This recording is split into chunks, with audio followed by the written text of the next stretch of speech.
नमस्कार, बहुत स्वागत है आपका।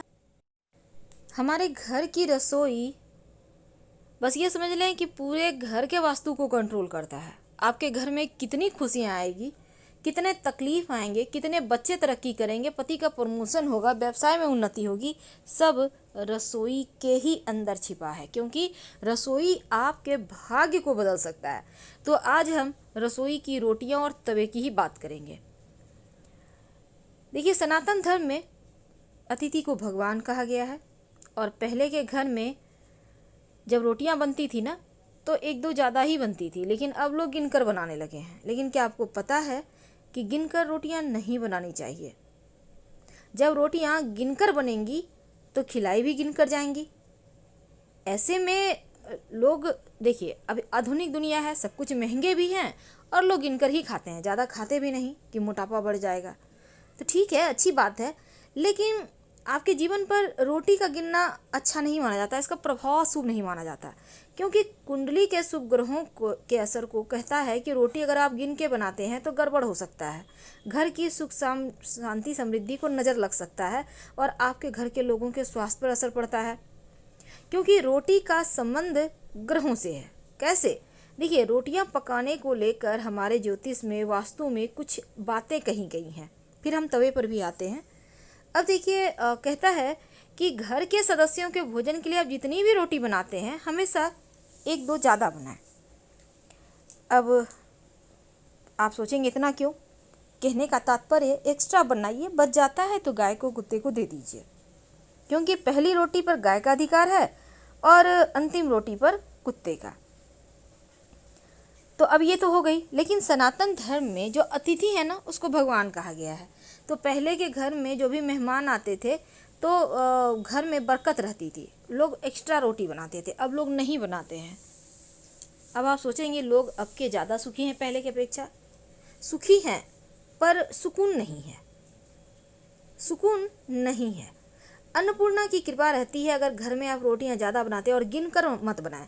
आप अपने घर में कोई एक डब्बा माप रखें, कोई मग रखें, कप रखें, ग्लास रखें, जो भी रख सकते हैं कि हाँ इतना डालेंगे तो उसमें 4-5 बन जाएंगे और इतने लोगों के लिए इतना कप काफ़ी है।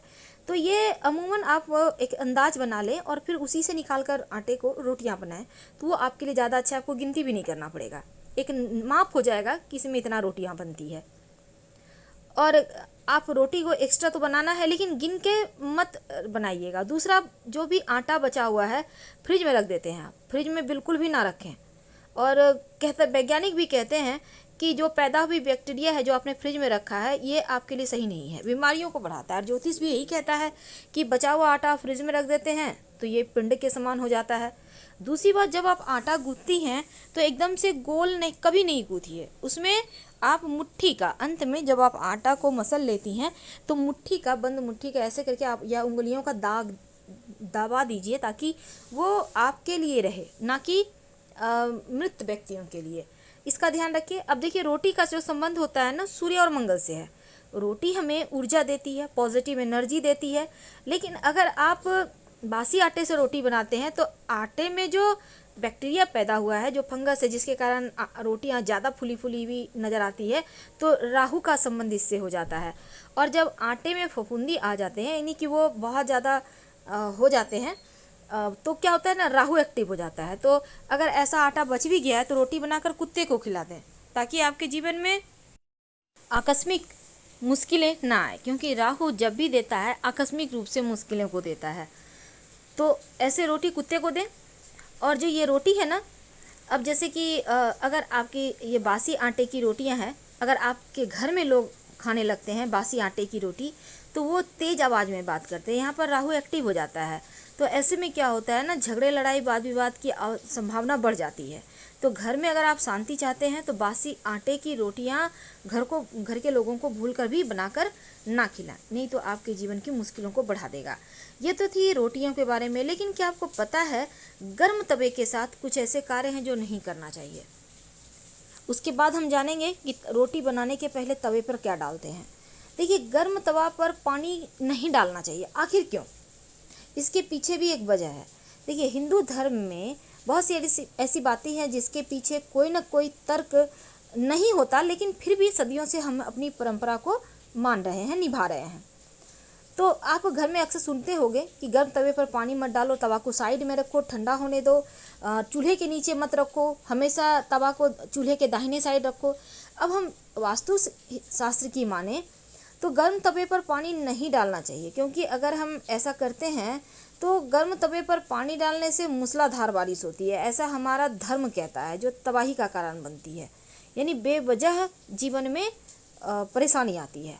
दूसरी, जो गर्म तवा पर आप पानी डालेंगे तो छन से आवाज़ आएगी, तो घर की शांति को भंग करता है ये आवाज़, ये नकारात्मक ऊर्जा को भड़का देता है, आकर्षित करता है।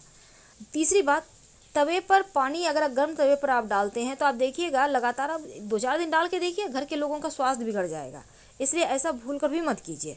अगर आप चाहते हैं कि घर में खुशहाली रहे तो आप तवा इस्तेमाल करने के पहले उस पर पानी छिड़कें, याद रखिए, पहले धो लें उसको अच्छे से, उसको किचन में आप ओवन पे चढ़ाएं, चूल्हे पर एक चुटकी नमक उसको डाल के पोंछ कर हटा दें, फिर एक चुटकी हल्दी डालें, उसको पोंछ कर हटा दें सूखे कपड़े से, और फिर रोटियां बनाना शुरू करें।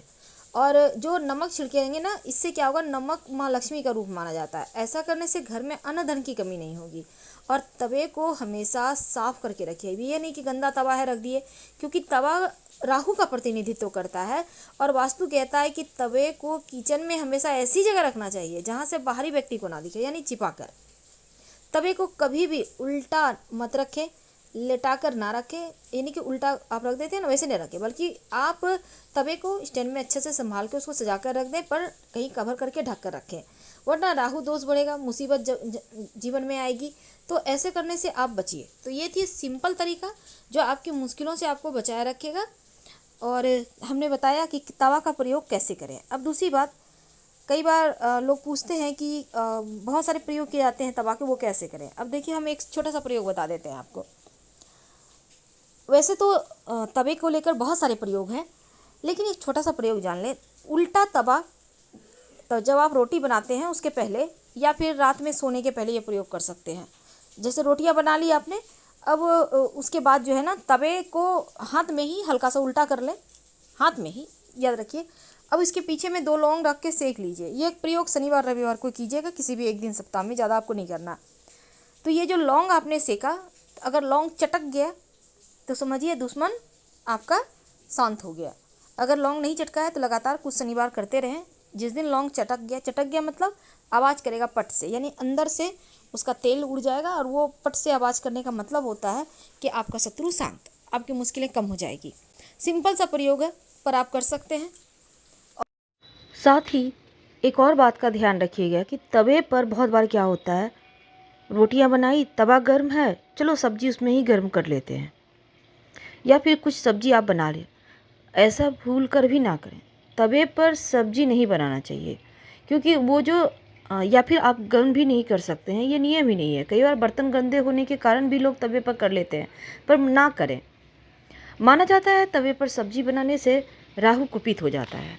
संभल कर रहें। हम आपसे विदा लेते हैं। जानकारी अच्छी लगे तो लाइक कर सब्सक्राइब करें, अपनों से शेयर करें, कमेंट में हर हर महादेव जरूर लिखें। धन्यवाद।